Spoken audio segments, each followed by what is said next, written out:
थांनाय 17 बोसोर सासन खालामगिरिफ्रा 2300 करोड़ लायबिलिटिस दोनलांदों बिनि डेभेलपमेन्टआ कुनु गद गैया जोंनि रायजो राजाफ्रा बयबो बुंदों जाम्फैया थिग जायाखै दालाङा थिग जायाखै लामाया थिग जायाखै स्कुल बानायनो हायाखै हस्पिटाल बानायनो हायाखै साख्रि बाख्रि होनो हायाखै ब्लकनि नों मा होनो इखो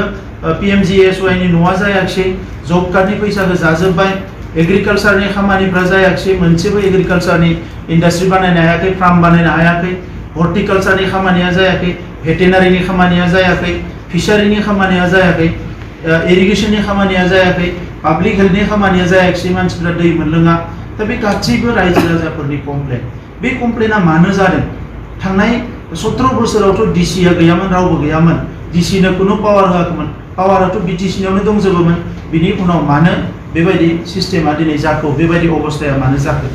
दा दिनै बिथांमोना पावारखौ डिसिनो होबाय होननानै बेखौ हेंथा होनो नागिरदों बिथांमोननियाव सुपारभाइजिं अथरिटिया सोरमोन सोर सुपारभाइज खालामोमोन सोर मनिटरिं खालामोमोन बै समाव इरिगेशनाव मानो एसेबां करापसन जाखो गोबां इरिगेशननि स्किमनि नामाव फैसा जाबाय स्किमा दै मोना बे मानो जाखो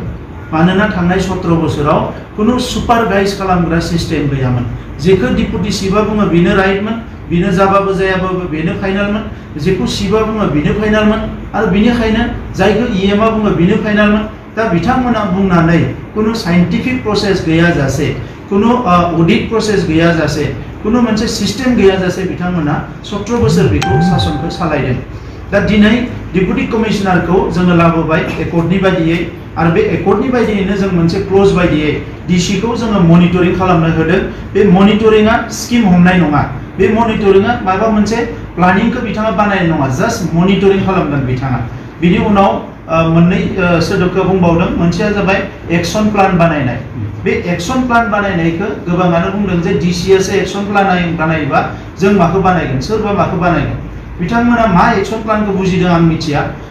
एनुवेल जि एओटी जि बानायो जों बाजेट बानायो बेखौ काउन्सिलासो बानायो देग्लाय बोसोराव जोङो 602 करोड़नि मोनसे एओपी बानायदों एनुवेल अपारेशनल प्लान बानायदों आरो बिनि सायावनो जोङो फैसाखौ मोननै किस्तियाव मोनगोन दा बे मोननै किस्तियाव जे फैसा मोनगोन बेखौ जोंनि काउन्सिलनि इएमफ्रा जोंनि काउन्सिलनि माखासे डिपार्टमेन्टनि माने अफिसार्सफ्रा जों गासैबो लोगो नांनानै जि स्किम्सफोरखौ बानायगोन बे स्किम्सफोरासो एनुवेल माने अपारेशनल प्लान जागोन आरो बिनि सायाव मनिटरिं खालामनो सुपारभाइज खालामनो बोसोरसेयाव सासे डिसिआ ब्लक अफिसाव खेबबेसे थांगोन मनिटरिं खालामनो बोसोरसेयाव सासे डिसिआ एडुकेशन डिपार्टमेन्टनि स्कुल्सफोरखौ खेबबेसे नायगोन माबायदि मनिटरिं खालामगोन मास मोनथामनि उनाव खालामगोन ना मास मोनसे उनाव खालामगोन जेरै आसामाव डिडिसि मिटिं जिरायो डिस्ट्रिक्ट डेभेलपमेन्ट कमिटिनि मिटिं जिरायो नाथाय जोंनियाव कुनु मास मोनसेयाव नङा बोसोरसेयावबो बेबायदि मिटिंफ्रा जाबोआखै जेबो जोंनियाव डाटा गैया जेबो रेकर्ड गैया मा जानानै दङ दा बेफोरखौ थिक खालामनो थाखाय जोंबो सिस्टेमाव थांनो नागिरदों दा दिनै सोरबाया डिसिखौ गिदों डिसिआ डेभेलपमेन्टेल खामानि दामानिनि जि जादों जि जाय डिस्ट्रिक्टआव बेखौ रिपर्ट खालामनांगौ आरो बिनि सायाव नायनांगौ बिनि एन्सार होनांगौआ जाबाय बड'लेण्डनि चिफनो होगोन आसामनि थाखाय डिसिआ अनलि ल एन्ड अर्डार दायो डिसिआ आसाम सरकारनि सिङाव नङा जोंनि सिङावसो आरो आसाम सरकारनि जि खामानि मावगोन होनना बुङोबा डिसिआ अनलि ल एन्ड अर्डार आदारवाइज सासे डिसिखौ सोरबाया जुदि कमप्लेन होयोबा नैबे डिसिआ जोंनाव करापसन खालामदों नैबे डिसिआ रायजो राजाखौ हेरेसमेन्ट खालामदों नैबे डिसिआ माने जोंनि खामानिफोरखौ मावनानै होआखै बे जुदि लिगेल बा कमप्लेना बे जुदि जास्टिफाइड कमप्लेन बा बे जुदि माने नंगुबै कमप्लेना जुदि रायजो राजानि थिगब्ला बे डिसिखौ जोङो लोगो लोगो ट्रेन्सफार खालामगोन बे डिसिखौ जों लोगो लोगो पोस्टिं हरगोन दा नंखायनो दिनैनि समाव जायफोर खोथाफोरखौ मानसिफ्रा बुंदों बे खोथाफ्रा कुनु खसा खोथा नङा दिनै सासे डिपुटि कमिशनारखौनो नोङो एसेबां गियोबा जोङो आलादा रायजो सालायनो नागिरदों आलादा रायजोआव गाबोन 10 जन डिसि थागोन 20-30 जन डिसि थागोन बा दा बे डिसिफोरखौ जोङो बाहायनांगोन दिनै डिस्ट्रिक्ट लेभेलाव मनिटरिं खालामग्रा चेक खालामग्रा बेखौ सुपारभाइज खालामग्रा कुनु अथरिटियानो गैया जुदि सोरबा इरिगेशननि सासे एसडिअ गोरोन्थि मावदोंबा बे गोरोन्थिखौ डिसिआ बिनि इन्जिनियारा एक्सन लानाय नङा सेम डिपार्टमेन्ट बेखौ रावबो एक्सन लानाय नङा ओंखायनो दिनै हिउज करापसन जादोंमोन सिडि फान्डआव हिउज करापसन जादोंमोन इरिगेशनाव हिउज करापसन जादों माने मा होनो इडुकेशन डिपार्टमेन्टआव दाबो माने गोबां जायगायाव आङो दाख्लैसो भिजिट खालामदों बाक्सा जिल्लायाव ट्रेजारिफोराव दाबो फैसा लागासिनो दङ बिअ डिअ अफिसफोराव फैसा लायोमोन बिल पास खालामनायनि नामाव कुनु मोनसे सिस्टेमा थिग बायदियै सोलियाखै दा जोङो एसेबां मानसि थैनानै दिनै मोनसे एकर्ड मोनबाय बे एकर्डखौ बास्तबाव इमप्लिमेन्ट खालामनो थाखाय जों खामानि मावनांगोन अब्ला जों मेकानिजमफोरखौ सोलायनांगोन जोंनियाव फैनाय डिसिखौ जुदि जों बाहायाबा जोंनियाव फैनाय एसपिखौ जुदि जों बाहायाबा जोंनियाव फैनाय अफिसारफोरखौ जुदि जों मोजाङै बाहायाबा डेभेलपमेन्टआ बबेनिफ्राय फैनो आरो दिनै आसाम गभर्नमेन्टआ 45,000 करोड़नि गभर्नमेन्ट जोंनिया जाबाय 600 कोटिनि माने सरकार फारसेथिं 2,300 कोटि दाहार दङ गुबुन फारसेथिं जोंनियाव 600 कोटिल' थाखा दङ बे 600 कोटिल' थाखाजों जोङो डेभेलपमेन्टनि खामानि मावनांगौ अब्ला बियो प्रपारलि जानांगोन दा बेजों लोगोसे जों गोदान दिनै आसनि लानो नागिरदों जोङो बुंबाय जे अर्डार अलरेडि हरबाय जोंनि गासैबो अफिसनि अफिसारफ्रा सानथाम अफिसाव जिरायनो मोनगोन सानथाम फिल्डआव गिदिंनांगोन मानोना फिल्डआव अफिसारफ्रा थाङा गोबां कमप्लेन दङ बिडिअआ थांनानै गामि गामि नायनांगोन जब कार्डनि खामानिया जादोंना जायाखै आइवानि खामानिया जादोंना जायाखै मा जादों मा जायाखै बेखौ बिडिअ थांना गिदिंनांगोन जेइफ्रा थांनानै गिदिंहैनांगोन पिडब्लिउडिनि इन्जिनियार एसडिअ थांनानै गिदिंहैनांगोन लामा नायनांगोन पिएचसिनि इन्जिनियारफ्रा थांना नायहैनांगोन दैनि आसनिफ्रा मा जानानै दङ बेखौ नायनांगोन गोबां जायगायाव दाबो नोङो फोथारनि दै लोंगासिनो दङ 17 बोसोर बिपिएफआ एसेबां मोजां सासन खालामनानै मानो रायजो राजाफोरनो दै होनो हायाखै दिनै बाक्सा जिल्लायाव गोबां दै मोनलोङा क'क्राझाराव गुमायाव दै मोनलोङा दै लोंहोनायनि नामाव करोड़ फैसा लाबोनानै जादों गोबां न' बां लुनानै माने बिल्डिं लुदों बे पिएचसिनि नामाव नाथाय रायजो राजाफोरनो दै लोंहोनो हायाखै बिथांमोना दा बेफोर जिनिसफोरखौ दिनै मावनो थाखाय डिसिखौ जोंनो नांगोन आरो बे डिसिफोरखौ जोङो दिनै डि एडिक्शन सेन्टाराव बाहायनो नागिरदों जोंनि सेंग्रा सिख्लाफ्रा दिनै ड्राग्स जाग्रा जादों गोबां जायगायाव डि एडिक्शन सेन्टार खालामनो थाखाय डिसि एसपिफोरखौ जोङो बेवहाय बाहायनो नागिरदों डिसिनियावबो गोबां फान्ड फैयो बर्डार एरिया डेभेलपमेन्टनि थाखाय फान्ड फैयो बेखौ बिटिसि सरकारा मिथिया बिटिसि सरकारजों बे लोब्बा गैया डिसिआ जोंनि सिङाव फैनाय लोगो लोगोनो दायो जिखिनि जोंहा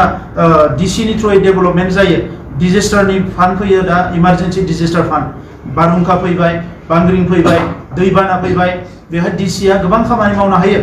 थांनाय समाव डिसिआ जोंनि पार्ट नङैलाय बेफोर बाथ्राफोरखौ डिसिआ जोंनो रावनोबो खौरां होआखै नाथाय दा डिसिआ जोंनि पार्ट जानाय लोगो लोगो गासैबो प्लान पलिसिफोरखौ जोंनि बायदि बिथांमोना रायलायनानै मावनो गोनां जादों दा बेनिखायनो नैबे समाव रायजो राजाफ्रा गोनो गोथो साननो नाङा जों दिनै सरकाराव फैदों रायजो राजाफोरनि खहा खालामनो नङा बड'लेण्ड जि एकर्ड बिएससि निफ्राय लानानै बिटिसि निफ्राय लानानै बिटिआर मोनसेबो एकर्डनि हेंथायै जों खामानि मावनाय नङा दिनै लेन्ड राइटखौ लानानै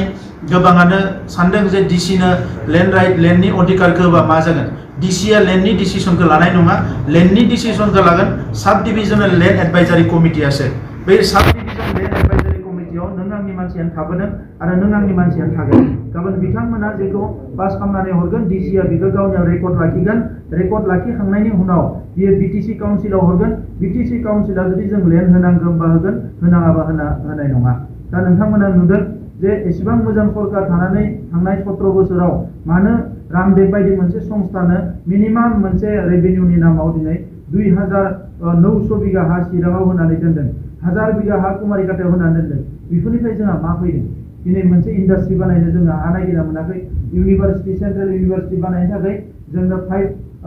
500 एकड़ लेन्ड नांगौ जों नागिरना मोनाखै गोबां उसुबिदा दिनै एनआईटी बानायनांगौ बायदिसिना इनस्टिट्यूशन बानायनांगौ सासेयावबो मानो हायाखै किन्तु नाथाय जों नुदों बिथांमोना साहा बागान बानायदों बिटिएफनि लिडारफ्रा जोंनियाव हिसाबा फैजोब्बाय बिथांमोना गिदिर 200 बिगा 300 बिगा 150 बिगानि साहा बागान बानायदों राबार बागान बानायदों प्रेसार मेसिन बानायदों मेम्बार बेवहाय बसायदों बेनि अनगायै मा खालामदों दा नंखायनो दिनै जों जिखौ मावगोन बुज थानानै मावगोन रायजो राजानि गोरोन्थि जानाय जेबो खामानि मावनाय नङा आरो कुनु डिसिखौ दिनै काउन्सिलखौ सालायनो हानाय काउन्सिलनि इएनजिएमफोरनि सायाव थांनानै डिसिआ थिसननो हानाय जों कुनु पलिसि लायाखै जास्ट मनिटरिं खालामनायनि थाखाय बे डिसिनो दायित्व होदों आरो गाबोन जुदि डिसिआ मनिटरिं खालामनायाव गोरोन्थि खालामोब्ला अब्ला जों लोगो लोगो डिसिखौ बिनिफ्राय बोखारनो हायो डिसिसना जोंनि सायावसो डिसिआथ' सासे अफिसारल'सो दा बिथांमोना दिनै खामानि नागिरना मोनाखै खोथा नागिरनानै मोनाखै बुंनो सोरबा सासे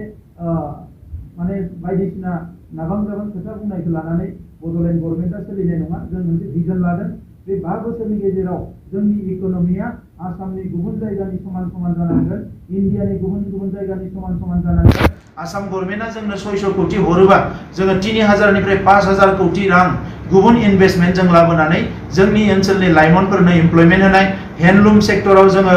गोबां ओनसोल जोङो दिनै उइभिं गोदानै उइभिं सेन्टार जों बानायनो नागिरदों इरि आरो मुगाखौ जों गोजौआव लांनो नागिरदों बेम्बो टेक्न'लजिखौ जोङो हाइस्ट जोंनि लेभेलावनो बेम्बो इन्डास्ट्रि जों बानायनो सानदों जोङो गोबां माखासे पलिसिसफोरखौ लाना आवगायदों बोसोरनैनि गेजेराव जेसेबां गामि दङ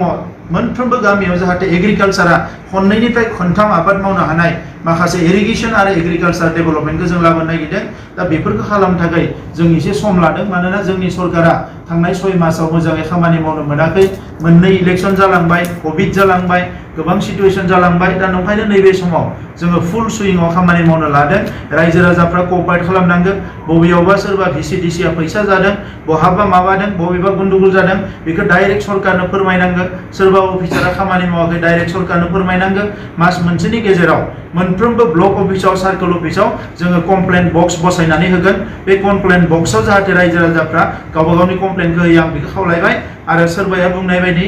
बेवहाय जोङो रायजोनि खहा जानाय बा हारिनि खहा जानाय बड'लेण्डनि खहा जानाय जेबो डिसिसन लानाय नङा आरो जाय बिथांमोना दिनै सुपारभाइज खालामनाय बा मनिटरिं खालामनाय बे सोदोबखौ लानानै गिदों बिथांमोना गाबोन फैयोब्ला डिसिखौ सोलायनानै आं बिथांमोनखौनो दायित्व होगोन मनिटरिं खालामनो जुदि बिथांमोना गोसो दङब्ला मनिटरिं खालामनानै होनो हागोन बेयो अपेन बिथांमोननि थाखाय नाथाय बड'लेण्ड गभर्नमेन्टखौ थांनाय 17 बोसोराव जेरै सालायबाय आइ आफा गैयि बायदि बेबायदि सालायनाय नङा आरो बेबायदि सालायनो थाखाय जोङो सासनाव फैयाखै आं बे खोथाखौनो क्लियारिफिकेसन होबाय आरो रायजो बयनिसिमबो खुलुमबाय कोविडनि दाबो थासारि दङ बयबो साबधानै था सांग्राङै था बेखौनो खावलायनानै आंनि बुंनायखौ फोजोबबाय गोजोन्थों